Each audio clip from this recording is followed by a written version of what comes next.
Oh, I got a horror story for you here since this is fucking Spooktober, homie. Right. This is fucking terrifying to me. This is like 100%. If you'd had an Amber Alert for this, it wouldn't matter. You could still be pinging my phone now. This is mental. This is, you know how like people just go missing? Yeah. And you just have like missing persons, and the assumption always is that they've been murdered or abducted, or they've gone on a run and they've gone to some like backwater country where no one can find them, and you just have to let it slide. Like I had a friend that happened to. I had a friend. We've always assumed he was killed. He had a lot of like gambling debts and stuff, but he was seen coming out of a bar. This is when we were like in our early 20s, and he was seen coming out of a bar. And he was never seen again. He's still never been seen to this day. It's incredible. You always assume you're going to find the people, right? But no. But then I saw this story, and this just is like nightmare fuel for me. So this grocery store employee, right? He's been missing for 10 years. Nobody knows where he's gone. He's not touched his bank. He's not been seen. There's been no sightings. So anyway, is where he worked at a No-Frills supermarket in Iowa. They were taking out some shelves and were renovating, and they were renovating behind one of them massive coolers, like the things that power the coolers, like the big, industrial, that make the noise and that. And somehow this guy had got behind there.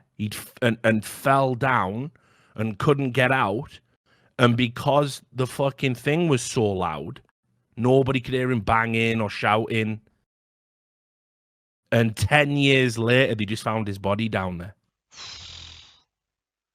That's unreal, mate. Just starving to death in a cooler, but...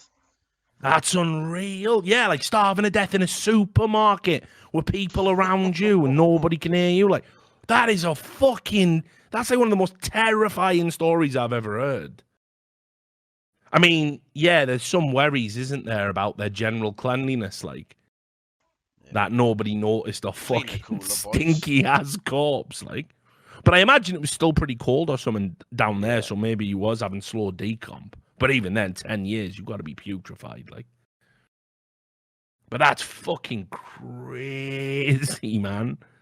10 years. Falling into an 18-inch gap, so he was like full on wedged, but not like wedged as well, mate. Wedged. Oh, so fucking claustrophobia. But starving to death, claustrophobic, screaming for help, but nobody could hear you in cooler land, but nobody can hear you in space. Me. Oh, it's beyond a joke, because the fans are so loud, but you just can't hear anything. Yeah. Oh, massive migraine as well because of the loud fans. Like, I do not love that. I think the migraine's linked to his worries, mate. Like, and he's got a migraine. And he's got the worst. Like, and he's got a migraine. He's starving to death. And a migraine. Like, mate, you're like them country in 911. What's wrong with you? But no, that is unreal. That was like one of the worst. Like, I know, innit? Like, it's just. I just smash myself in the head, but I would honestly just start. Oh, you go for that, would you? Myself in the head, but try and KO myself at least, but. Just awful story. I just thought, like with Halloween being here, throwing a few spooky ones. Like. I let you off once before, but you still got the nerve to come back here and make trouble again. And say, children, what does it all mean?